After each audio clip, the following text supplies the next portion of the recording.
ನಮಸ್ಕಾರ, ನಾನು ಶಿವಕುಮಾರ್, ಪ್ರೇರಣಾ ಅಕಾಡೆಮಿಯಿಂದ. ಸ್ನೇಹಿತರೆ, ನನ್ನ ಇಂದಿನ ವಿಡಿಯೋದಲ್ಲಿ ಭಾರತದ ಮುಂಗಡ ಪತ್ರ ಯೂನಿಯನ್ ಬಡ್ಜೆಟ್ 2025-26 ಬಗ್ಗೆ ವಿಸ್ತಾರವಾಗಿ 2 ವಿಡಿಯೋಗಳಲ್ಲಿ ಚರ್ಚೆ ಮಾಡಿದ್ವಿ. ಈಗ ಅದೇ ರೀತಿ ಮತ್ತೊಂದು ಹೊಸ ವಿಡಿಯೋದೊಂದಿಗೆ ನಿಮ್ಮ ಮುಂದೆ ಬರ್ತಾ ಇದ್ದೀನಿ. ಆ ಹೊಸ ವಿಡಿಯೋ ಯಾವುದಪ್ಪ ಅಂತಂದ್ರೆ ಭಾರತದ ನದಿ ವ್ಯವಸ್ಥೆ, ರಿವರ್ ಸಿಸ್ಟಮ್ ಆಫ್ ಇಂಡಿಯಾ ಅಂತ. ಈ ವಿಚಾರವನ್ನ ಕಂಪ್ಲೀಟ್ ಡೀಟೇಲ್ಸ್ ಆಗಿ ನಾನು ಇಲ್ಲಿ ಅನಾಲಿಸಿಸ್ ಮಾಡ್ತೇನೆ. ಹೇಗೆ ಅಂತಂದ್ರೆ ನೋಡಿ, ಭಾರತದ ನದಿ ವ್ಯವಸ್ಥೆಗಳು ವೈವಿಧ್ಯತೆಯಿಂದ ಕೂಡಿದೆ ಅಂತ ಹೇಳ್ತಾರೆ. ಅಂದ್ರೆ ಒಂದು ನದಿ ಹರಿಯುವುದಕ್ಕೂ ಮತ್ತೊಂದು ನದಿ ಹರಿಯುವುದಕ್ಕೂ ಸಾಕಷ್ಟು ವ್ಯತ್ಯಾಸಗಳಿದೆ. ಆ ಕಾರಣದಿಂದ ನಾವು ಭಾರತದ ನದಿಗಳು ವೈವಿಧ್ಯತೆಯಿಂದ ಕೂಡಿದೆ ಅಂತ ಹೇಳ್ತೀವಿ. ಹಾಗಾದ್ರೆ ಆ ವೈವಿಧ್ಯತೆಯನ್ನ ಅರ್ಥ ಮಾಡ್ಕೊಳ್ಳಿಕ್ಕೆ, ಆ ವೈವಿಧ್ಯತೆಯನ್ನ ನಾವು ಸಂಪೂರ್ಣವಾಗಿ ತಿಳ್ಕೊಳ್ಬೇಕು ಅಂತಂದ್ರೆ ಭಾರತದ ನದಿ ವ್ಯವಸ್ಥೆಗಳ ಮಾದರಿಯನ್ನ ಅರ್ಥ ಮಾಡ್ಕೋಬೇಕಾಗತ್ತೆ. ಹಾಗಾದ್ರೆ ಭಾರತದಲ್ಲಿ ಹರಿಯುವ ಆ ನದಿ ವ್ಯವಸ್ಥೆಗಳ ಮಾದರಿಗಳು, ಪ್ಯಾಟರ್ನ್ಗಳು ಯಾವ್ಯಾವ ಇದಾವೆ ಅಂತ ಹೇಳಿದ್ರೆ, ಒಂದು ವೃಕ್ಷ ಮಾದರಿ, ಡೆಂಡ್ರಿಕ್ ಪ್ಯಾಟರ್ನ್ ಅಂತ ಕರಿತೀವಿ. ನೋಡಿ, ಡೆಂಡ್ರಿಕ್ ಪ್ಯಾಟರ್ನ್ ಅಂತಂದ್ರೆ ಅದು ಹರಿಯುವ ಮಾರ್ಗಗಳು ನಮಗೆ ಈ ಮರದ ರೆಂಬೆ ಮತ್ತು ಟಿಸಿಲುಗಳ ರೂಪದಲ್ಲೇ ಕಾಣಬೇಕು.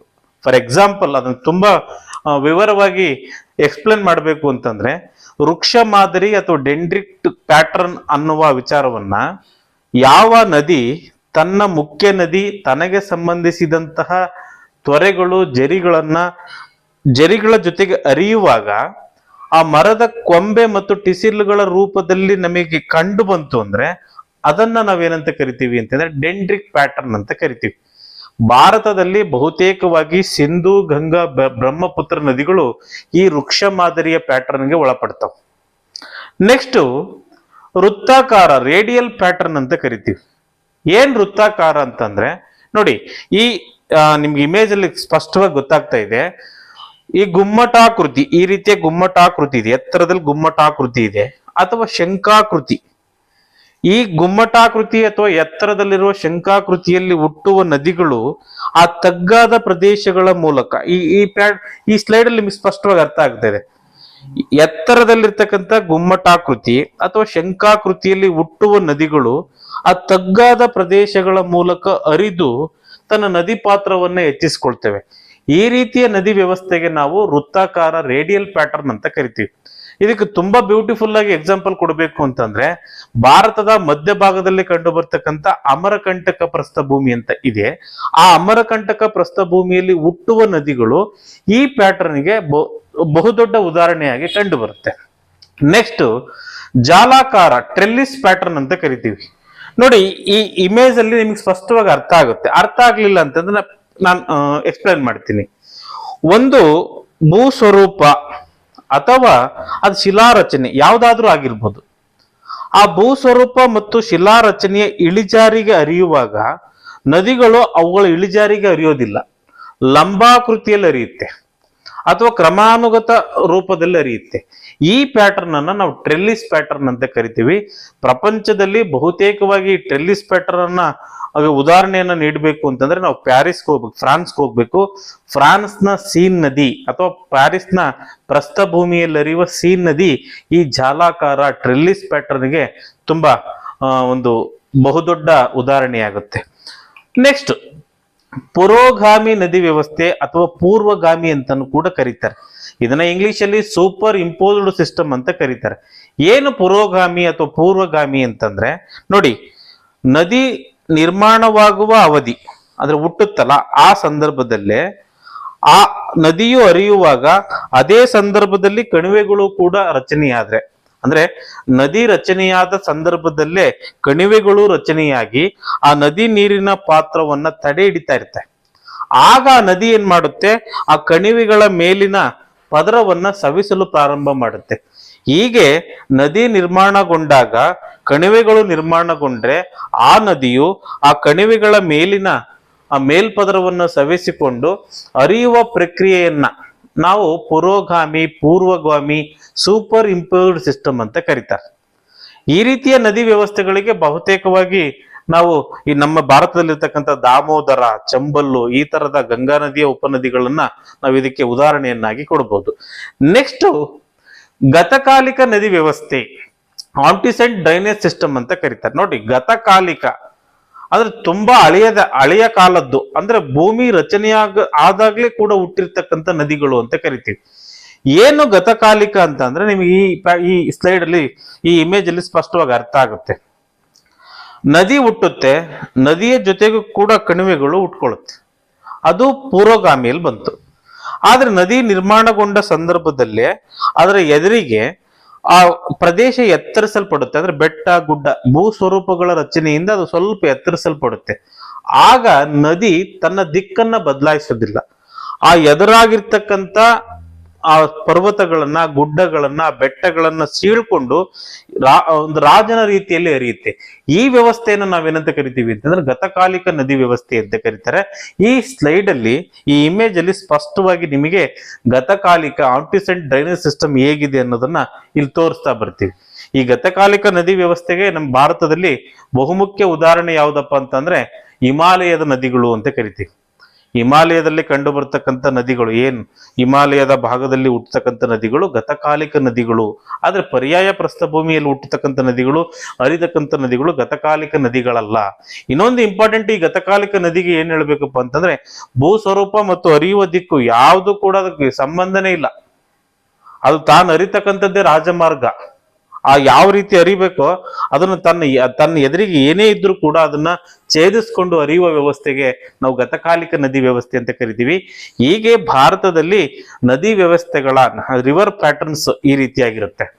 ನೆಕ್ಸ್ಟ್, ನಾವು ಭಾರತದ ನದಿ ವ್ಯವಸ್ಥೆಯನ್ನ ಅರ್ಥ ಮಾಡಿಕೊಳ್ಳುವುದಕ್ಕಿಂತ ಮುಂಚೆ ಜಲ ವಿಭಾಜಕ ಅಂದ್ರೆ ವಾಟರ್ ಶೆಡ್, ಈ ತರದ ವಿಚಾರಗಳ ಬಗ್ಗೆ ನಾವು ಅರ್ಥೈಸ್ಕೊಳ್ಬೇಕಾಗುತ್ತೆ. ಹಾಗಾದ್ರೆ ಜಲ ವಿಭಾಜಕ ಅಂದ್ರೆ ಏನು? ಎತ್ತರದ ಭೂಪ್ರದೇಶದಲ್ಲಿ ಹರಿಯುವ ಎರಡು ನದಿಗಳನ್ನ ವಿಭಾಗಿಸ್ತಕ್ಕಂಥದ್ದು. ಯಾವುದೇ ಎರಡು ನದಿಗಳು ಹರಿಯುವಾಗ ಅಲ್ಲಿರ್ತಕ್ಕಂಥ ಎತ್ತರದ ಪ್ರದೇಶ ಆ ಎರಡು ನದಿಗಳನ್ನ, ಜಲಮೂಲಗಳನ್ನ ವಿಭಾಗ ಮಾಡುತ್ತೆ. ಅದನ್ನ ನಾವು ವಾಟರ್ ಶೆಡ್ ಆರ್ ಜಲ ವಿಭಾಜಕ ಅಂತ ಕರಿತೀವಿ. ಆ ರೀತಿಯ ಜಲ ವಿಭಾಜಕಗಳು ಭಾರತದಲ್ಲಿ ಮೂರಿದಾವೆ. ಒಂದು ಉತ್ತರ ಭಾರತದ ಜಲವಿಭಾಜಕ ರೇಖೆ. ಇದು ನೋಡಿ, ಉತ್ತರ ಭಾರತದ ಜಲವಿಭಾಜಕ ರೇಖೆ ಹಿಮಾಲಯ ಪರ್ವತ ಮತ್ತು ಕಾರಾಕೋರಂ ಶ್ರೇಣಿಗಳಲ್ಲಿ ಕಂಡು ಬರುತ್ತೆ. ಇದನ್ನ ನಾವು ಉತ್ತರದ ಅತಿ ಮುಖ್ಯ ಜಲವಿಭಾಜಕ ರೇಖೆ ಅಂತ ಕರಿತೀವಿ. ಇನ್ನು ಮಧ್ಯ ಭಾರತದ ಜಲವಿಭಾಜಕ ರೇಖೆ ಅಂತಂದ್ರೆ ಭಾರತದ ಮಧ್ಯ ಭಾಗದಲ್ಲಿ ವಿಂಧ್ಯ ಮತ್ತು ಮೈಕಲಾ ಪರ್ವತ ಶ್ರೇಣಿಗಳು ಕಂಡು ಬರುತ್ತೆ. ಈ ವಿಂಧ್ಯ ಮತ್ತು ಮೈಕಲಾ ಪರ್ವತ ಶ್ರೇಣಿಗಳು ಭಾರತದ ಮಧ್ಯ ಜಲ ವಿಭಾಜಕ ರೇಖೆಗಳಾಗಿದ್ದಾವೆ. ನೀವೆಲ್ಲ ಜಿಯೋಗ್ರಫಿಯನ್ನ ಓದುವಾಗ ವಿಂಧ್ಯ ಮತ್ತು ಸಾತ್ಪುರ ಬೆಟ್ಟಗಳು ನರ್ಮದಾ ನದಿಯನ್ನ ಡಿವೈಡ್ ಮಾಡುತ್ತೆ ಅನ್ನೋ ವಿಚಾರ ಇದೆಯಲ್ಲ, ಈ ಜಲ ವಿಭಾಜಕ ರೇಖೆ ಅದು ಇಂಪಾರ್ಟೆಂಟ್ ಆಗಿರುತ್ತೆ. ಮೂರನೇದು, ನಮ್ಮಲ್ಲಿರ್ತಕ್ಕಂಥ ಪಶ್ಚಿಮ ಘಟ್ಟಗಳ ಜಲ ವಿಭಾಜಕ ರೇಖೆ. ಈ ಪಶ್ಚಿಮ ಘಟ್ಟಗಳಲ್ಲಿರ್ತಕ್ಕಂಥ ಈ ಪಶ್ಚಿಮ ಘಟ್ಟಗಳು ಇಲ್ಲಿ ಹರಿತಕ್ಕಂಥ ನದಿಗಳನ್ನ ಪೂರ್ವಕ್ಕೆ ಹರಿಯುವ ನದಿಗಳು, ದಕ್ಷಿಣಕ್ಕೆ ಹರಿಯುವ ನದಿಗಳು ಅಂತಂದೇಳಿ ಡಿವೈಡ್ ಮಾಡುತ್ತೆ. ಹೀಗಾಗಿ ಭಾರತದಲ್ಲಿ ಅತಿ ಪ್ರಮುಖವಾಗಿ 3 ಮುಖ್ಯ ಜಲ ವಿಭಾಜಕಗಳಿದಾವೆ. ಹೀಗೆ ಈ ಎರಡು ವಿಚಾರಗಳನ್ನ ಅರಿತುಕೊಂಡಾದ್ಮೇಲೆ ಭಾರತದಲ್ಲಿ ವಿಶಾಲವಾಗಿ ಹರಿಯುವ ನದಿಗಳನ್ನ 2 ವಿಭಾಗಗಳಾಗಿ ವಿಂಗಡಣೆಯನ್ನ ಮಾಡ್ತೀವಿ. ಒಂದು ಹಿಮಾಲಯದ ನದಿಗಳು ಅಥವಾ ಉತ್ತರ ಭಾರತದ ನದಿಗಳು, ಇನ್ನೊಂದು ಪರ್ಯಾಯ ಪ್ರಸ್ಥಭೂಮಿಯ ನದಿಗಳು ಅಥವಾ ದಕ್ಷಿಣ ಭಾರತದ ನದಿಗಳು ಅಂತಂದೇಳಿ ಡಿವೈಡ್ ಮಾಡ್ತೀವಿ. ಹಾಗಾದ್ರೆ ಹಿಮಾಲಯದ ನದಿ ವ್ಯವಸ್ಥೆಯಲ್ಲಿ ಯಾವ್ಯಾವ ಕಂಡು ಬರ್ತವೆ ಅಂತಂದ್ರೆ ಸಿಂಧೂ ನದಿ ಕಂಡು ಬರುತ್ತೆ, ಗಂಗಾ ನದಿ ಕಂಡು ಬರುತ್ತೆ, ಮತ್ತೆ ಬ್ರಹ್ಮಪುತ್ರ ನದಿ ಕಂಡು ಬರುತ್ತೆ. ಇವು ಉತ್ತರದ ಹಿಮಾಲಯದ ನದಿಗಳು ಅಥವಾ ಉತ್ತರ ಭಾರತದ ನದಿಗಳು ಅಂತ ಕರಿತೀವಿ. ಅದರಲ್ಲಿ ಫಸ್ಟ್ ಒನ್ ಸಿಂಧೂ ನದಿ ವ್ಯವಸ್ಥೆ. ನಮ್ಮ ಮೊದ್ಲೇ ಹೇಳಿದ ಹಾಗೆ ವೃಕ್ಷಾಕಾರ ಮಾದರಿ.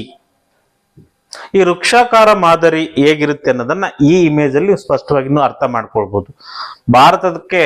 ಭಾರತದಲ್ಲಿ ಹರಿಯುವ ಸಿಂಧೂ ನದಿಯ ಬಗ್ಗೆ ಸ್ವಲ್ಪ ನಾವು ನೋಡ್ತಾ ಬಂದಾಗ, ಈ ಸಿಂಧೂ ನದಿಯ ಉಗಮ ಕೈಲಾಸ ಪರ್ವತದಲ್ಲೇ ಹುಟ್ಟುತ್ತೆ. ಅಂದ್ರೆ ಟಿಬೆಟ್ ನಲ್ಲಿ ಇರ್ತಕ್ಕಂಥ ಕೈಲಾಸ ಪರ್ವತ ಶ್ರೇಣಿಯಲ್ಲಿ ಸಿಂಧೂ ನದಿ ಹುಟ್ಟುತ್ತೆ. ಇದು ಒಟ್ಟು ಹರಿಯುವ ಉದ್ದ 2880 ಕಿಲೋಮೀಟರ್. ಆದ್ರೆ ವಿಪರ್ಯಾಸ ಅಥವಾ ನಮ್ಮ ದುರದೃಷ್ಟ ಏನಪ್ಪಾ ಅಂತಂದ್ರೆ ಇದರ ಹರಿವು ಭಾರತದಲ್ಲಿ ಕೇವಲ 79 ಕಿಲೋಮೀಟರ್ ಮಾತ್ರ ಹರಿಯುತ್ತೆ. ಜಮ್ಮು ಮತ್ತು ಕಾಶ್ಮೀರದಲ್ಲಿನ ಲಡಾಖ್ ಮತ್ತು ಜಾಸ್ಕರ್ ಶ್ರೇಣಿಗಳ ಮೂಲಕ ವಾಯುವ್ಯ ದಿಕ್ಕಿಗೆ ಹರಿದು ಪಾಕಿಸ್ತಾನಕ್ಕೆ ಹೋಗ್ಬಿಡುತ್ತೆ.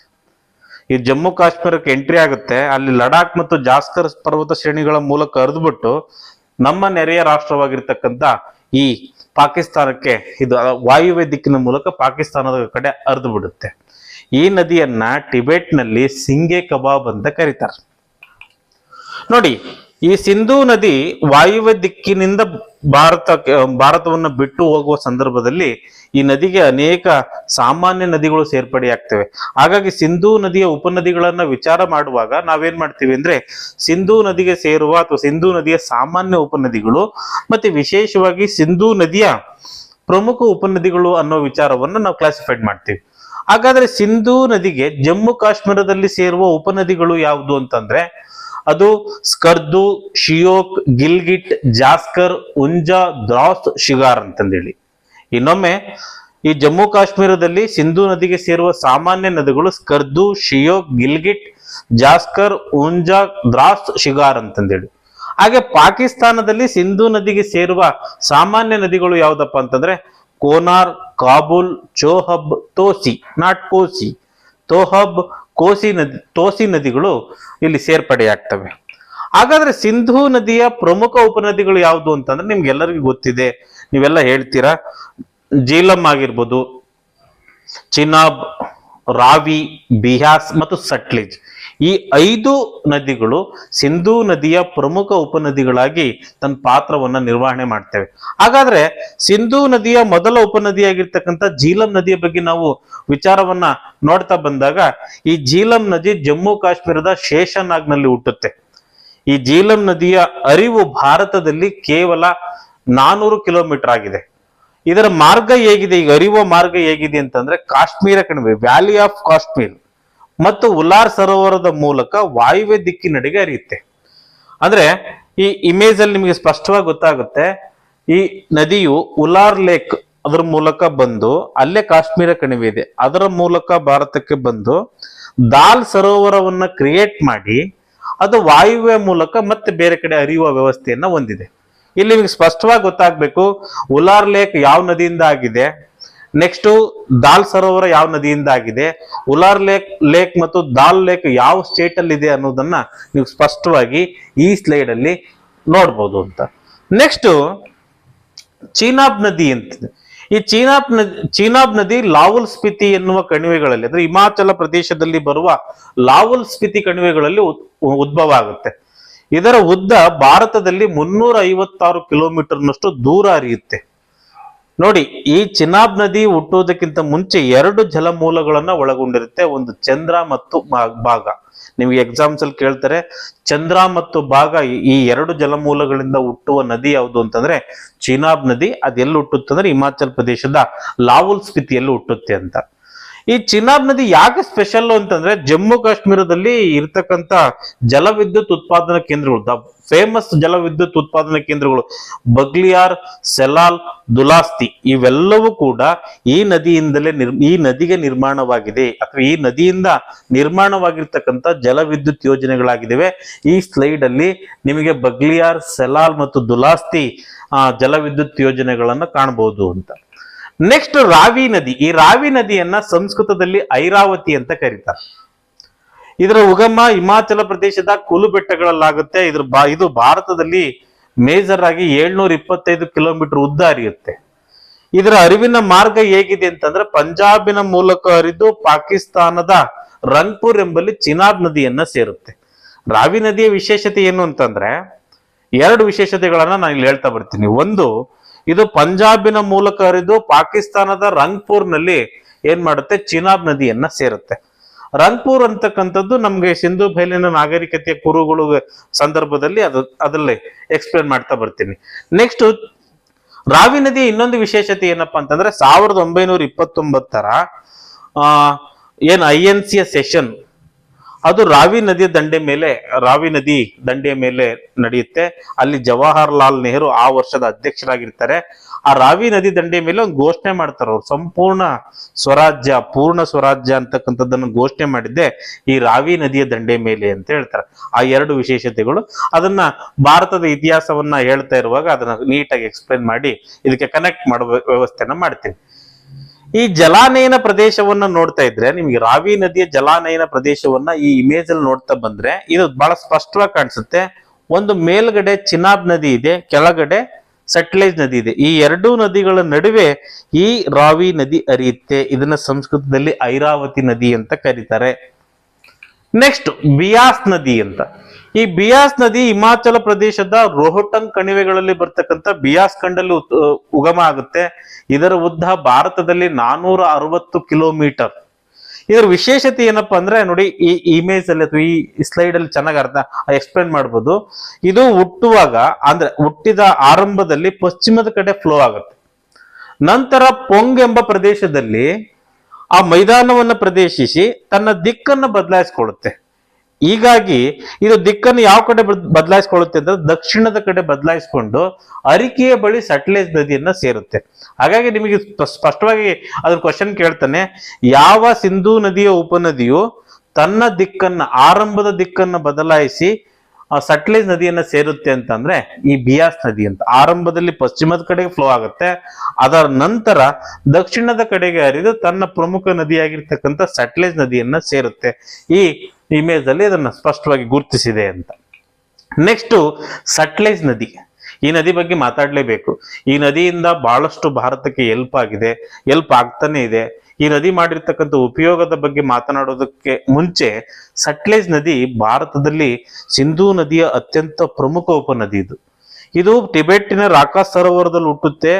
ಇಡೀ ಸಿಂಧೂ ನದಿಯ ಉಪನದಿಗಳಲ್ಲೇ ಭಾರತದಲ್ಲಿ ಹರಿಯುವ ಅತ್ಯಂತ ದೊಡ್ಡ ಉಪನದಿ ಯಾವ್ದಪ್ಪ ಅಂದ್ರೆ ಸಟ್ಲೇಜ್ ನದಿ. ಸುಮಾರು 1050 ಕಿಲೋಮೀಟರ್ನಷ್ಟು ದೂರ ಹರಿಯುತ್ತೆ. ಈ ಸಟ್ಲೇಜ್ ನದಿ ಹರಿಯತಕ್ಕಂಥ ಮಾರ್ಗ ಯಾವ್ದಪ್ಪ ಅಂದ್ರೆ ಹಿಮಾಚಲ ಪ್ರದೇಶದ ಶಿಪ್ಕಿಲ ಮಾರ್ಗದ ಮೂಲಕ ಭಾರತವನ್ನು ಪ್ರವೇಶ ಮಾಡಿ 1050 ಕಿಲೋಮೀಟರ್ನಷ್ಟು ದೂರ ಹರಿಯುತ್ತೆ. ಇದರಲ್ಲಿ ನೋಡ್ಬೋದು ನೀವು. ನೆಕ್ಸ್ಟ್ ಈ ಸಟ್ಲೇಜ್ ನದಿಗೆ ನಾವು ಹಿಮಾಚಲ ಪ್ರದೇಶದಲ್ಲಿ ಭಾಕ್ರಾ ನಂಗಲ್ ಅಂತಕ್ಕಂಥ ಡ್ಯಾಮ್ ಅನ್ನ ಕಟ್ಟಿದೀವಿ. ಇದು ನೋಡಿ, ಈ ಇಮೇಜ್ ಅಲ್ಲಿ ಕಾಣಿಸ್ತಕ್ಕಂಥದ್ದು ಭಾಕ್ರಾ ನಂಗಲ್ ಡ್ಯಾಮು. ಅದರ ಜಲಾನಯನ ಪ್ರದೇಶವನ್ನ ನಾವು ಗೋವಿಂದ ಸಾಗರ ಅಂತ ಕರಿತೀವಿ. ಭಾಕ್ರಾ ನಂಗಲ್ ಅಣೆಕಟ್ಟಿನ ಜಲಾನಯನ ಅಥವಾ ಜಲಾಶಯವನ್ನ ನಾವು ಭಾಕ್ರಾ ನಂಗಲ್ನ ಜಲಾಶಯವನ್ನ ಗೋವಿಂದ ಸಾಗರ ಅಂತ ಕರಿತೀವಿ. ಭಾರತದಲ್ಲಿ ನಮ್ಮ ತುಂಗಭದ್ರಾ ಡ್ಯಾಮ್ ಅನ್ನ ಪಂಪಾ ಸಾಗರ ಅಂತ ಕರಿತೀವಿ, ರಿಯಾನ್ ಸಾಗರವನ್ನ ಗೋವಿಂದ ವಲ್ಲಭ ಪಂತ್ ಸಾಗರ ಅಂತ ಕರಿತೀವಿ. ಅದೇ ರೀತಿ ಇದಕ್ಕೊಂದು ವಿಶೇಷವಾಗಿ ಇರ್ತಕ್ಕಂಥ ಗೋವಿಂದ ಸಾಗರ ಅಂತಂದೇಳಿ ಇದನ್ನ ಕರಿತಾ ಬರ್ತೀವಿ. ನೋಡಿ, ಸಿಂಧೂ ನದಿಗಳು ಹಿಮಾಲಯ ಪರ್ವತದಲ್ಲಿ ಹುಟ್ಟುತ್ತೆ. ಅವು ಜಮ್ಮು ಕಾಶ್ಮೀರ, ಹಿಮಾಚಲ್ ಪ್ರದೇಶ, ಪಂಜಾಬ್ ಮೂಲಕ ಹರಿದು ಪಾಕಿಸ್ತಾನವನ್ನ ಸೇರುತ್ತೆ. ಈ ರೀತಿಯಾಗಿ ಹಿಮಾಲಯ ಪರ್ವತದಲ್ಲಿ ಹುಟ್ಟಿ ನಮ್ಮ ಕೆಲವು ರಾಜ್ಯಗಳಲ್ಲಿ ಹರಿದು ಪಾಕಿಸ್ತಾನವನ್ನ ಸೇರುವಾಗ ಆ ನೀರನ್ನ ನಾವು ಅಲ್ಲಲ್ಲಿ ತಡೆ ಹಾಕುವ ಪ್ರಯತ್ನವನ್ನ ಮಾಡ್ತಾ ಇರ್ತೀವಿ. ಹಾಗಾಗಿ ಭಾರತ ಮತ್ತು ಪಾಕಿಸ್ತಾನದ ನಡುವೆ ಒಂದು ವಿವಾದ ಬರುತ್ತೆ. ಅದೇ ಸಿಂಧೂ ನದಿ ವಿವಾದ ಅಥವಾ ಸಿಂಧೂ ನದಿ ಜಲ ವಿವಾದ ಅಂತ ಕರಿತೀವಿ. ಭಾರತಕ್ಕೆ ಅತಿ ಹೆಚ್ಚಿನ ನೀರು ಬೇಕು, ಅವ್ರು ಪಾಕಿಸ್ತಾನದವ್ರು ನಮಗೂ ಹೆಚ್ಚಿನ ನೀರು ಬೇಕು ಅಂತ ಹೇಳ್ತಾರೆ. ಈ ರೀತಿಯ ಘರ್ಷಣೆ ಶುರುವಾದಾಗ ವಿಶ್ವಸಂಸ್ಥೆ ಎಂಟರಾಗಿ 1960ರಲ್ಲಿ ಸಿಂಧೂ ನದಿ ಜಲ ಒಪ್ಪಂದವನ್ನ ಮಾಡುತ್ತೆ. ಅದರಂತೆ ನೀವು ನೀರನ್ನ ಬಳಕೆ ಮಾಡ್ಕೋಬೇಕು ಅಂತಂದ್ರೆ ಸ್ಪಷ್ಟವಾಗಿ ಇನ್ಸ್ಟ್ರಕ್ಷನ್ ಕೊಡುತ್ತೆ. ಆ ಒಪ್ಪಂದದಂತೆ ಪಾಕಿಸ್ತಾನಕ್ಕೆ ಸಿಂಧೂ, ಜೀಲಂ ಮತ್ತು ಚೀನಾಬ್, ನೋಡಿ ಸ್ಪಷ್ಟವಾಗಿದೆ, ಸಿಂಧೂ, ಜೀಲಂ, ಚಿನಾಬ್ ನದಿಗಳ ನೀರನ್ನ ಬಳಕೆ ಮಾಡ್ಲಿಕ್ಕೆ ಪರ್ಮಿಷನ್ ಕೊಡುತ್ತೆ. ಭಾರತಕ್ಕೆ ರಾವಿ, ಬಿಯಾಸ್ ಮತ್ತು ಸಟ್ಲೇಜ್ ನದಿಗಳ ನೀರನ್ನ ಬಳಸಲಿಕ್ಕೆ ಅವಕಾಶವನ್ನ ಮಾಡಿಕೊಡುತ್ತೆ. ಇದು ಸಿಂಧೂ ನದಿ ಜಲ ಒಪ್ಪಂದಕ್ಕೆ ಸಂಬಂಧಪಟ್ಟಂತ. ನೆಕ್ಸ್ಟ್ ಇನ್ನೊಂದು ನದಿ ವ್ಯವಸ್ಥೆ ಯಾವ್ದಪ್ಪ ಅಂದ್ರೆ ಗಂಗಾ ನದಿ ಅಂತ. ನಮಗೆ ಗಂಗಾ ನದಿ ಅಂತಂದ್ರೆ ಭಾರತದಲ್ಲಿ ಅತ್ಯಂತ ದೊಡ್ಡ ನದಿ, ಅತಿ ಉದ್ದವಾದ ನದಿ, ಅತಿ ಮುಖ್ಯವಾದ ನದಿ ಮತ್ತು ಪವಿತ್ರವಾದ ನದಿ ಅಂತ ಹೇಳ್ತೀವಿ. ಯಾಕೆಂದ್ರೆ ಗಂಗಾಪಾನಂ ತುಂಗಾ ಸ್ನಾನಂ ಅಂತ ನಾವು ಎಷ್ಟೋ ಸಾರಿ ಕೇಳುವುದನ್ನ ನಾವು ರೂಢಿಯಲ್ಲಿ ಮಾಡ್ಕೊಂಡ್ ಬಂದಿದ್ದೀವಿ. ಯಾಕೆ ಇದು ದೊಡ್ಡದು, ಯಾಕೆ ಇದು ಪವಿತ್ರವಾದದ್ದು, ಯಾವ ಉದ್ದೇಶಕ್ಕಾಗಿ ಇದು ಮುಖ್ಯವಾದದ್ದು ಅನ್ನುವುದನ್ನು ನೋಡ್ತಾ ಬಂದಾಗ ಈ ಗಂಗಾ ನದಿಯ ಗ್ಯಾಂಗೆಟಿಕ್ ರಿವರ್ ಅಂತ ಏನ್ ಹೇಳ್ತೀವಲ್ಲ, ಇದರ ಜಲಾನಯನ ಪ್ರದೇಶ ಭಾರತದ ಒಟ್ಟು ಜಲಾನಯನ ಕ್ಷೇತ್ರದಲ್ಲಿ 1/4 ಒಳಗೊಂಡಿದೆ. ಇದರಿಂದ ಭಾರತದಲ್ಲಿ 30% ಜನರಿಗೆ ಉಪಯೋಗ ಆಗಿದೆ. ಆ ಗಂಗಾ ನದಿಯ ಬಯಲಿನಲ್ಲಿ ವಾಸ ಮಾಡತಕ್ಕಂಥ ಜನಸಂಖ್ಯೆ ಅತ್ಯಂತ ಹೆಚ್ಚಿದೆ. ಹಾಗಾಗಿ ಗಂಗಾ ನದಿ ಬಯಲನ್ನ ಭಾರತದ ಹೃದಯ ಭಾಗ, ಆರ್ಟ್ಲ್ಯಾಂಡ್ ಅಂತ ಕರೀತಾರೆ. ನೋಡಿ, ಗಂಗಾ ನದಿ ಒಂದು ಇರದೇ ಇದ್ದಿದ್ರೆ ಭಾರತದ ಕೃಷಿ ಅಥವಾ ಭಾರತದ ವ್ಯವಸಾಯದ ಪರಿಸ್ಥಿತಿ ಅಧೋಗತಿಗೆ ತಲುಪ್ತಾ ಇತ್ತು. ನೆಕ್ಸ್ಟ್ ಈ ಗಂಗಾ ನದಿಯ ಬಗ್ಗೆ ಮಾತನಾಡುವಾಗ, ಗಂಗಾ ನದಿ ಅನ್ನುವುದಕ್ಕಿಂತ ಮುಂಚೆ ಈ ಗಂಗಾ ನದಿಯು ಭಾಗೀರಥಿ ಮತ್ತು ಅಲಕನಂದ ಎಂಬ ಎರಡು ಜಲಮೂಲಗಳ ಮೂಲಕ ರಚನೆಯಾಗುತ್ತೆ. ಈ ಭಾಗೀರಥಿ ನದಿ ಗಂಗೋತ್ರಿಯಲ್ಲಿ ಹುಟ್ಟುತ್ತೆ, ಅಲಕಾನಂದ ನದಿ ಗರ್ವಾಲ್ ಹಿಮಾಲಯದಲ್ಲಿನ ಬದ್ರಿನಾಥಲ್ಲಿ ಹುಟ್ಟುತ್ತೆ. ಇವೆರಡೂ ಸೇರಿಕೊಂಡು ದೇವಪ್ರಯಾಗದಲ್ಲಿ ಸಂಗಮ ಆಗಿ ಗಂಗಾ ನದಿ ಎಂಬ ಹೆಸರಿನೊಂದಿಗೆ ಮುಂದುವರಿತಾವೆ. ನೀವೇನ್ ನೋಡ್ತಾ ಇದೀರಲ್ಲ, ಅದೇ ಒಂದು ಕಡೆ ಭಾಗೀರಥಿ, ಇನ್ನೊಂದು ಅಲಕಾನಂದ, ಎರಡೂ ಸೇರ್ಪಡೆ ಆದ್ಮೇಲೆ ಆ ಗಂಗಾ ನದಿ ಆಗಿ ಮುಂದುವರಿಯುತ್ತೆ ಈ ನಮ್ಮ ಗಂಗಾ ನದಿ. ಈ ಗಂಗಾ ನದಿ ಈ ಸ್ಲೈಡ್ ಅಲ್ಲಿ ನೋಡ್ತಾ ಇದ್ದೀರಿ, ಉತ್ತರಾಂಚಲಿಂದ ಪ್ರಾರಂಭವಾಗಿ ಉತ್ತರ ಪ್ರದೇಶ, ಬಿಹಾರ, ಪಶ್ಚಿಮ ಬಂಗಾಳ ಈ 4 ರಾಜ್ಯಗಳ ಮೂಲಕ ಹರಿದು ಬಾಂಗ್ಲಾದೇಶವನ್ನ ಸೇರುತ್ತೆ. ಬಾಂಗ್ಲಾದೇಶವನ್ನ ಸೇರಿದಾಗ ಅಲ್ಲಿ ಬ್ರಹ್ಮಪುತ್ರ ಬಂದು ಸೇರುತ್ತೆ. ಬಾಂಗ್ಲಾದೇಶದಲ್ಲಿ ಬ್ರಹ್ಮಪುತ್ರ ಮತ್ತು ಗಂಗಾ ನದಿಯನ್ನ ಎರಡು ಜೋಡಿಸಿ ಅವ್ರೇನಂತಾರೆ ಪದ್ಮ ಅಂತಂದೇಳಿ ಕರೀಲಿಕ್ಕೆ ಶುರು ಮಾಡ್ತಾರೆ.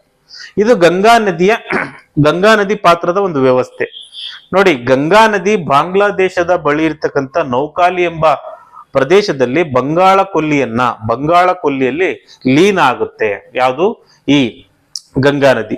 ಇಲ್ಲಿರ್ತಕ್ಕಂಥ ನೌಕಾಲಿ ಅನ್ನೋದು ತುಂಬಾ ಇಂಪಾರ್ಟೆಂಟ್ ಆಗುತ್ತೆ. ಯಾಕೆ ಅಂತಂದ್ರೆ, ಭಾರತಕ್ಕೆ ಸ್ವಾತಂತ್ರ್ಯ ಬಂದಾಗ ನಾವಿಲ್ಲೆಲ್ಲ ಖುಷಿಯಿಂದ ಇರುವಾಗ ಗಾಂಧೀಜಿಯವರು ಬಾಂಗ್ಲಾದ ಬಳಿ ಇರ್ತಕ್ಕಂಥ ನೌಕಾಲಿಯಲ್ಲಿದ್ರು. ಯಾಕೆಂದ್ರೆ ಅಲ್ಲಿ ಹಿಂದೂ ಮುಸ್ಲಿಂ ಗಲಾಟೆಗಳಾಗಿದ್ವು. ಹಾಗಾಗಿ ಅಲ್ಲಿ ಶಾಂತಿ ತರುವ ದೃಷ್ಟಿಯಿಂದ ಭಾರತಕ್ಕೆ ಸ್ವಾತಂತ್ರ್ಯ ಬಂದಾಗ ಗಾಂಧೀಜಿ ನೌಕಾಲಿ ಬಳಿ ಇದ್ರು. ಅದನ್ನು ಕೂಡ ನಮ್ಮ ಇತಿಹಾಸದ ತರಗತಿಗಳಲ್ಲಿ ಎಕ್ಸ್ಪ್ಲೇನ್ ಮಾಡ್ತಾ ಬರೋಣ. ನೆಕ್ಸ್ಟ್, ಈ ಭಾಗೀರಥಿ ನದಿಗೆ ಒಂದು ಡ್ಯಾಮ್ ಅನ್ನು ಕಟ್ಟಿದ್ದಾರೆ. ಅದ್ರ ತೆಹ್ರಿ ಅಣೆಕಟ್ಟು ಅಂತ ಕರಿತೀವಿ. ಅದು ಉತ್ತರಾಖಂಡ್ ರಾಜ್ಯದಲ್ಲಿದೆ. ಯಾಕೆ ತೆಹ್ರಿ ಅಣೆಕಟ್ಟು ಅಥವಾ ತೆಹ್ರಿ ಡ್ಯಾಮ್ ಫೇಮಸ್ ಅಂತಂದ್ರೆ, ಭಾರತದಲ್ಲಿ ಅತ್ಯಂತ ಎತ್ತರವಾದ ಅಣೆಕಟ್ಟು. ಸುಮಾರು 855 ಅಡಿಗಳಷ್ಟು ಎತ್ತರದಲ್ಲಿ ನಿರ್ಮಾಣ ಮಾಡಿರ್ತಕ್ಕಂಥ ಅಣೆಕಟ್ಟು ಅಂತ ಹೇಳ್ತೀವಿ. ಈ ಭಾಗೀರಥಿಯ ಉಪನದಿ ಯಾವ್ದಪ್ಪ ಅಂದ್ರೆ ಬೆಲಿಂಗು. ಅಲಕಾನಂದ ನದಿಯ ಉಪನದಿಗಳು ಯಾವ್ದಪ್ಪ ಅಂದ್ರೆ ಪಿಂಡರ್, ದೌಲಿಗಂಗಾ ಮತ್ತು ಮಂದಾಕಿನಿ. ನೀವೆಲ್ಲ ಸಾಂಗ್ ಕೇಳ್ತಿರಲ್ಲ, ಮಂದಾಕಿನಿಯೇ, ಅದು ಅಲಕಾನಂದ ನದಿಯ ಉಪನದಿಯ ಹೆಸರಾಗಿದೆ ಅಂತಂದ್ರೆ. ಈ ಸ್ಲೈಡ್ ಅಲ್ಲಿ ಅಲಕಾನಂದ ಮತ್ತು ಭಾಗೀರಥಿ ನದಿಯ ಉಪನದಿಗಳ ಬಗ್ಗೆ ಸರಿಯಾಗಿ ಸ್ಪಷ್ಟವಾಗಿ ನೋಡ್ಬೋದು ಅಂತ. ನೆಕ್ಸ್ಟ್, ಗಂಗಾ ನದಿಯ ಉಪನದಿಗಳು. ಈ ಗಂಗಾ ನದಿಯ ಉಪನದಿಗಳನ್ನ 2 ಭಾಗಗಳಲ್ಲಿ ವಿಭಾಗ ಮಾಡ್ತೀವಿ. ಒಂದು ಉತ್ತರದ ಹಿಮಾಲಯದ ಉಪನದಿಗಳು, ಅಂದ್ರೆ ಎಡದಂಡಿಯ ನದಿಗಳು. ದಕ್ಷಿಣದ ಪರ್ಯಾಯ ದ್ವೀಪದ ಉಪನದಿಗಳು, ಅದನ್ನು ಬಲದಂಡಿಯ ಉಪನದಿಗಳು ಅಂತಂದೇಳಿ ಕರಿತೀವಿ. ಹಾಗಾದ್ರೆ ಎಡದಂಡಿಯ ಉಪನದಿ, ಈ ಉತ್ತರ ಹಿಮಾಲಯದ ಉಪನದಿಗಳು ಯಾವ್ದು ಅಂತಂದ್ರೆ ಫೇಮಸ್ ಆಗಿ ಯಮುನಾ, ರಾಮ್ಗಂಗಾ, ಗಾಗ್ರಾ, ಗಂಡಕ್, ಬೂರಿ ಗಂಡಕ್, ಬಾಗಮತಿ ಮತ್ತು ಕೋಸಿ. ನೋಡಿ, ಇಲ್ಲಿ ಯಮುನಾ, ಕೋಸಿ ಮತ್ತೆ ಗಂಡಕ್ ಇವೆಲ್ಲ ಫೇಮಸ್ ಆಗಿರ್ತಕ್ಕಂಥ ನದಿಗಳು. ಇವು ಎಡದಂಡೆಯ ನದಿಗಳು. ಹಾಗಾದ್ರೆ ಬಲದಂಡೆಯ ನದಿಗಳು ಯಾವುದು? ಗಂಗಾ ನದಿಯ ಬಲದಂಡೆಯ ನದಿಗಳು ಯಾವ್ದಪ್ಪ? ಉಪನದಿಗಳು ಯಾವ್ದು ಅಂದ್ರೆ ಚಂಬಲ್, ಬೇಟ್ವಾ, ಕೇನ್, ಸೋನ್ ಮತ್ತು ದಾಮೋದರ ಅಂತ. ಇವೆಲ್ಲವೂ ಕೂಡ ಬಲದಂಡೆಯ ಉಪನದಿಗಳಾಗಿ ಕಂಡು ಬರುತ್ತೆ. ಹಾಗಾದ್ರೆ ಗಂಗಾ ನದಿ ಮತ್ತು ಅದರ ಉಪನದಿಗಳ ವಿಶೇಷತೆ ಏನು ಅಂತ ಕೇಳಿದ್ರೆ, ನೋಡಿ, ಗೋಮತಿ ನದಿ ಅಂತ ಇದೆ. ಇವತ್ತಿನ ಉತ್ತರ ಪ್ರದೇಶದ ಲಕ್ನೋ ನಗರ ಈ ಗೋಮತಿ ನದಿಯ ದಂಡೆಯ ಮೇಲಿದೆ. ನೋಡಿ, ದೆಹಲಿ, ಮಥುರಾ ಮತ್ತು ಆಗ್ರಾ ಇವು 3 ಕೂಡ ಫೇಮಸ್. ಈ ದೆಹಲಿ, ಮಥುರಾ ಮತ್ತು ಆಗ್ರಾಗಳು ಯಮುನಾ ನದಿ ದಂಡೆಯ ಮೇಲೆ ಇದೆ. ಈ ಯಮುನಾ ನದಿ ಅಲಹಾಬಾದ್, ಇವತ್ತಿನ ಪ್ರಯಾಗ್ರಾಜ್ ಅಲ್ಲಿ ಗಂಗಾ ನದಿಯನ್ನ ಬಂದು ಸೇರುತ್ತೆ. ಇದು ಇಂಪಾರ್ಟೆಂಟ್ ಆಗಿರುತ್ತೆ. ನೋಡಿ, ಅಲಹಾಬಾದ್ ಅಥವಾ ಪ್ರಯಾಗ್ರಾಜ್ ಅಲ್ಲಿ ಯಮುನಾ, ಗಂಗಾ, ಸರಸ್ವತಿ ನದಿಗಳು ನೋಡಿ ಅಲ್ಲಿ ಏನಾಗುತ್ತೆ ಸಂಸ್ಥೆ. ಈ ಸ್ಲೈಡ್ ಅಲ್ಲಿ ಅದನ್ನ ಸ್ಪಷ್ಟವಾಗಿ ತೋರಿಸ್ಬೋದು. ಒಂದ್ ಕಡೆ ಗಂಗಾ ಬರ್ತಾರೆ, ಇನ್ನೊಂದ್ ಕಡೆ ಯಮುನಾ, ಮತ್ತೊಂದು ಸರಸ್ವತಿ ನದಿಗಳು ಇಲ್ಲಿ ಸಂಗಮ ಆಗುತ್ತೆ. ಇಲ್ಲೇ ನಮಗೆ ಕುಂಭಮೇಳ ನಡೀತಕ್ಕಂಥ ಸ್ಥಳ ಆಗಿತ್ತು ಇದರಲ್ಲಿ. ನೆಕ್ಸ್ಟ್, ಚಂಬಲ್ ನದಿಯ ಉಪನದಿಗಳು ಯಾವ್ದಪ್ಪ ಅಂತಂದ್ರೆ ಬೇಟ್ವಾ ಮತ್ತು ಕೇನ್ ಅಂತ. ಯಾಕೆ ಫೇಮಸ್ ಅಂತಂದ್ರೆ ಅಂತರ್ನದಿ ಜೋಡಣೆಯ ವಿಚಾರದಲ್ಲಿ ಇವು ಮುಂಚೂಣಿಯಲ್ಲಿದ್ದಾವೆ, ಚಂಬಲ್ ನದಿಯ ಉಪನದಿಗಳು ಅಂತ. ಈ ಚಂಬಲ್ ನದಿಗೆ ಮಧ್ಯಪ್ರದೇಶದಲ್ಲಿ ಸುಮಾರು ಡ್ಯಾಮ್ಗಳನ್ನು ಕಟ್ಟಿದ್ದಾರೆ. ಅದರಲ್ಲಿ ಪ್ರಮುಖವಾಗಿ ಗಾಂಧಿ ಸಾಗರ, ರಾಣಾ ಪ್ರತಾಪ್ ಸಾಗರ, ಜವಾಹರ್ ಸಾಗರ ಡ್ಯಾಮ್ಗಳನ್ನ ಚಂಬಲ್ ನದಿಗೆ ಮಧ್ಯಪ್ರದೇಶದಲ್ಲಿ ನಿರ್ಮಾಣ ಮಾಡಿದ್ದಾರೆ ಅಂತ. ಈ ರಿಹಾನ್ ನದಿ ಇದೆಯಲ್ಲ, ಈ ರಿಹಾನ್ ನದಿ ಕೂಡ ಸೋನ್ ನದಿಯ ಉಪನದಿ. ಈ ರಿಹಾನ್ ನದಿ ಛತ್ತೀಸ್ಗಢ, ಮಧ್ಯಪ್ರದೇಶ, ಉತ್ತರ ಪ್ರದೇಶದಲ್ಲಿ ಹರಿಯುತ್ತೆ. ಜೊತೆಗೆ ಈ ರಿಹಾನ್ ನದಿಗೆ ರಿಹಾಂದ್ ಡ್ಯಾಮ್ ಅನ್ನ ನಿರ್ಮಾಣ ಮಾಡಿದ್ದಾರೆ. ಈ ರಿಹಾಂದ್ ಡ್ಯಾಮ್ ಅನ್ನ ಗೋವಿಂದ ವಲ್ಲಭ ಪಂತ್ ಎಂಬ ಹೆಸರಿನಿಂದಲೂ ಕೂಡ ಕರೆಯುವ ವ್ಯವಸ್ಥೆ ಇದೆ. ಈ ಕೋಸಿ ನದಿಯನ್ನ ಬಿಹಾರದ ಕಣ್ಣೀರಿನ ನದಿ ಅಂತ ಕರೀತಾರೆ. ದಾಮೋದರ ನದಿಯನ್ನ ಪಶ್ಚಿಮ ಬಂಗಾಳದ ಕಣ್ಣೀರಿನ ನದಿ ಅಂತ ಕರೀತಾರೆ. ಹಾಗೆ ಹೂಗ್ಲಿ ನದಿಯ ನೀರಿನ ಮಟ್ಟವನ್ನ ಫರಾಕ್ಕಾ ಡ್ಯಾಮ್ ನಿಂದ ನಿರ್ವಹಣೆ ಮಾಡ್ತಾರೆ. ಈ ಹೂಗ್ಲಿ ನದಿ ದಡದ ಮೇಲೆ ನಮಗೆ ಕಲ್ಕತ್ತಾ ಬಂದರು ಬರುತ್ತೆ, ಇದಕ್ಕೆ ಶ್ಯಾಮ್ ಪ್ರಸಾದ್ ಮುಖರ್ಜಿ ಬಂದರು ಅಂತ ಕೂಡ ಕರೀತಾರೆ. ಇವೆಲ್ಲವೂ ಕೂಡ ಗಂಗಾ ನದಿ ಮತ್ತು ಗಂಗಾ ನದಿಯ ಉಪನದಿಗೆ ಸಂಬಂಧಪಟ್ಟಂತೆ ವಿಶೇಷತೆ. ಈಗ ಇನ್ನೊಂದು ನದಿ ವ್ಯವಸ್ಥೆ ಹಿಮಾಲಯದ ನದಿಗಳಲ್ಲಿ ಇನ್ನೊಂದು ಪ್ರಮುಖವಾಗಿರ್ತಕ್ಕಂಥ ನದಿ ವ್ಯವಸ್ಥೆ ಯಾವ್ದಪ್ಪ ಅಂತಂದ್ರೆ ಬ್ರಹ್ಮಪುತ್ರ ನದಿ ವ್ಯವಸ್ಥೆ. ಈ ಬ್ರಹ್ಮಪುತ್ರ ಚೀನಾದ ಬಳಿ ಇರ್ತಕ್ಕಂಥ ಮಾನಸ ಸರೋವರದಲ್ಲಿರುವ ಚಮಯುಂಗ್ ಡಂಗ್ ಎಂಬ ಪ್ರದೇಶದಲ್ಲಿ ಉಗಮ ಆಗುತ್ತೆ. ಪ್ರಪಂಚದ ಬಹುದೊಡ್ಡ ನದಿಗಳಲ್ಲಿ ಇದು ಕೂಡ ಒಂದು. ಇದು ಚೀನಾ, ಭಾರತ ಮತ್ತು ಬಾಂಗ್ಲಾದೇಶಗಳ ಮೂಲಕ ಹರಿವನ್ನ ಉಂಟು ಮಾಡುತ್ತೆ.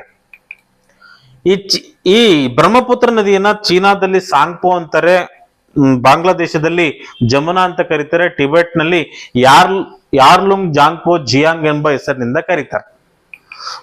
ಇದರ ಉದ್ದ ಭಾರತದಲ್ಲಿ 750 ಕಿಲೋಮೀಟರ್ನಷ್ಟು ದೂರ ಹರಿಯುತ್ತೆ. ಅರುಣಾಚಲ ಪ್ರದೇಶದ ನಾಮ್ಚಾ ಪರ್ವತದಲ್ಲಿ ಭಾರತವನ್ನು ಪ್ರವೇಶಿಸಿ ನಂತರ ಅದು ಬಾಂಗ್ಲಾದೇಶಕ್ಕೆ ಹೋಗುವ ಒಂದು ಪ್ರಕ್ರಿಯೆಯನ್ನು ಉಂಟು ಮಾಡುತ್ತೆ. ವಿಶೇಷತೆ ಏನಪ್ಪಾ ಅಂತ ಅಂದ್ರೆ ಈ ಬ್ರಹ್ಮಪುತ್ರ ನದಿಯ ದಂಡೆಯ ಮೇಲೆ ದಿಬ್ರುಗಢ್, ಘಾಸಿಘಾಟ್, ನೇಮ್ತಿ, ತೇಜ್ಪುರ್, ಗುವಾಹತಿ ಇವೆಲ್ಲ ನಗರಗಳನ್ನ ಇದು ತನ್ನ ದಂಡೆಯ ಮೇಲೆ ನಿರ್ಮಾಣವನ್ನು ಮಾಡಿಕೊಂಡಿದೆ. ಬ್ರಹ್ಮಪುತ್ರ ನದಿಯ ಉಪನದಿಗಳನ್ನ ಎರಡು ರೀತಿ ಡಿವೈಡ್ ಮಾಡ್ತೀವಿ. ಒಂದು ಬಲದಂಡೆಯ ನದಿಗಳು, ಇನ್ನೊಂದು ಎಡದಂಡೆಯ ನದಿಗಳು ಅಂತಂದೇಳಿ. ಈ ಬಲದಂಡೆಯ ನದಿಗಳಲ್ಲಿ ತುಂಬಾ ಪ್ರಮುಖವಾಗಿರ್ತಕ್ಕಂಥದ್ದು ಮಾನಸ ಮತ್ತು ತೀಸ್ತಾ ಅಂತ. ಇನ್ನು ಉಳಿದಂತ ಈ ನದಿಗಳನ್ನ ನಿಮ್ಮ ಚಾರ್ಟ್ ಅಲ್ಲಿ ನಾವು ಕೊಟ್ಟಿದ್ದೀವಿ. ಹಾಗೆ ಬ್ರಹ್ಮಪುತ್ರ ನದಿಯ ಎಡದಂಡೆಯ ಉಪನದಿಗಳಲ್ಲಿ ತುಂಬಾ ಇಂಪಾರ್ಟೆಂಟ್ ಆಗಿರ್ತಕ್ಕಂಥದ್ದು ದಿಬಾಂಗ್ ಮತ್ತು ಲೋಹಿತ್ ಅಂತ. ಇನ್ನುಳಿದವು ಕೂಡ ಈ ಸ್ಲೈಡ್ ಅಲ್ಲಿ ಇದೆ ಅಂತ. ಯಾಕೆ ಮಾನಸ ಮತ್ತು ತೀಸ್ತಾ ಇಂಪಾರ್ಟೆಂಟ್ ಅಂತಂದ್ರೆ ನೋಡಿ, ಬ್ರಹ್ಮಪುತ್ರ ನದಿಯ ಉಪನದಿಯಾದ ಮಾನಸ ನದಿಯು ಅಸ್ಸಾಂನಲ್ಲಿ ಪ್ರಪಂಚದಲ್ಲಿ ಅತ್ಯಂತ ದೊಡ್ಡ ಅಂತರ್ನದಿ ದ್ವೀಪವನ್ನ ಅದೇನ್ ಮಾಡಿದೆ, ಕ್ರಿಯೇಟ್ ಮಾಡಿದೆ. ಆ ದ್ವೀಪಕ್ಕೆ ಹೆಸರೇನಪ್ಪ ಅಂತಂದ್ರೆ ಮಜೂಲಿ ಅಂತ. ಇನ್ನೊಂದು ತೀಸ್ತಾ ನದಿ ಸಿಕ್ಕಿಂ ಮೂಲಕ ಹರಿದು ಬಾಂಗ್ಲಾದೇಶವನ್ನು ಪ್ರವೇಶ ಮಾಡುತ್ತೆ. ಈ ತೀಸ್ತಾ ನದಿ ವಿವಾದ ಭಾರತ ಮತ್ತು ಬಾಂಗ್ಲಾದ ನಡುವೆ ಕ್ರಿಯೇಟ್ ಆಗಿರ್ತಕ್ಕಂಥದ್ದು ಒಂದು ದುರದೃಷ್ಟಕರವಾದ ಸಂಗತಿ ಅಂತ. ಬ್ರಹ್ಮಪುತ್ರ ನದಿಯು ಬಾಂಗ್ಲಾದೇಶದ ಗೋಲುಂಡೆ ಎಂಬಲ್ಲಿ ಗಂಗಾ ನದಿಯನ್ನ ಸೇರುತ್ತೆ. ಆಗ ಬ್ರಹ್ಮಪುತ್ರ ಮತ್ತು ಗಂಗಾ ನದಿಯನ್ನ ಸೇರಿ ಪದ್ಮಾ ಅಂತ ಕರೀತಾರೆ. ಈ ಪದ್ಮಾ ನದಿಗೆ ಮೇಘಾಲಯದಿಂದ ಹರಿಯುವ ಮೇಘನಾ ನದಿ ಸೇರ್ಪಡೆ ಆಗುತ್ತೆ. ಮುಂದೆ ಬ್ರಹ್ಮಪುತ್ರದ ಹೆಸರು ಕೂಡ ಇಗ್ನೋರ್ ಆಗುತ್ತೆ, ಗಂಗಾದ ಹೆಸರು ಕೂಡ ಇಗ್ನೋರ್ ಆಗುತ್ತೆ, ಪದ್ಮದ ಹೆಸರು ಕೂಡ ಇಗ್ನೋರ್ ಆಗಿ ಈ ಮೂರು ನದಿಗಳು ಮೇಘನಾ ಎಂಬ ನದಿಯ ಹೆಸರಿನಿಂದ ಮುಂದುವರಿಯುತ್ತೆ ಅನ್ನುವುದು ಈ ಸ್ಲೈಡ್ ನ ಸ್ಪಷ್ಟವಾಗಿರ್ತಕ್ಕಂಥದ್ದು. ಇಷ್ಟು ವಿಚಾರಗಳಿಗೆ ಸಂಬಂಧಿಸಿದಂತೆ ನಾನು ಭಾರತದ ನದಿ ವ್ಯವಸ್ಥೆಯ ಬಗ್ಗೆ ಕಂಪ್ಲೀಟ್ ಆಗಿ ನಿಮಗೆ ಎಕ್ಸ್ಪ್ಲೇನ್ ಮಾಡಿದ್ದೀನಿ. ಇದರಲ್ಲಿರ್ತಕ್ಕಂಥ ನದಿ ವ್ಯವಸ್ಥೆಗಳು ಹೇಗಿದೆ, ಯಾವ ಮಾದರಿಯಲ್ಲಿ ಇದಾವೆ, ಜಲವಿಭಾಜಕ ರೇಖೆ ಅಂತಂದ್ರೇನು, ನೆಕ್ಸ್ಟ್ ಭಾರತದಲ್ಲಿ ಹರಿಯುವ ನದಿಗಳನ್ನ ಎಷ್ಟು ವಿಭಾಗಗಳನ್ನಾಗಿ ಮಾಡಿದ್ದಾರೆ ಅನ್ನುವ ವಿಚಾರಕ್ಕೆ ಕುರಿತಂತೆ ಕೇವಲ ಹಿಮಾಲಯದ ನದಿಗಳು ಅಥವಾ ಉತ್ತರದ ನದಿಗಳು ಅನ್ನುವ ಟಾಪಿಕ್ ಅನ್ನ ಈ ವಿಡಿಯೋದಲ್ಲಿ ಚರ್ಚೆ ಮಾಡಿದ್ದೀನಿ. ನನ್ನ ಮುಂಬರುವ ವಿಡಿಯೋದಲ್ಲಿ ಪರ್ಯಾಯ ಪ್ರಸ್ಥಭೂಮಿ ನದಿಗಳು ಅಥವಾ ದಕ್ಷಿಣ ಭಾರತದ ನದಿಗಳು ಅನ್ನುವ ವಿಚಾರವನ್ನು ಕುರಿತು ನಾನು ವಿಡಿಯೋವನ್ನು ಮಾಡ್ತೀನಿ. ಈ ವಿಡಿಯೋ ಇಷ್ಟ ಆಗಿದ್ರೆ ಲೈಕ್ ಮಾಡಿ, ಶೇರ್ ಮಾಡಿ. Thank you.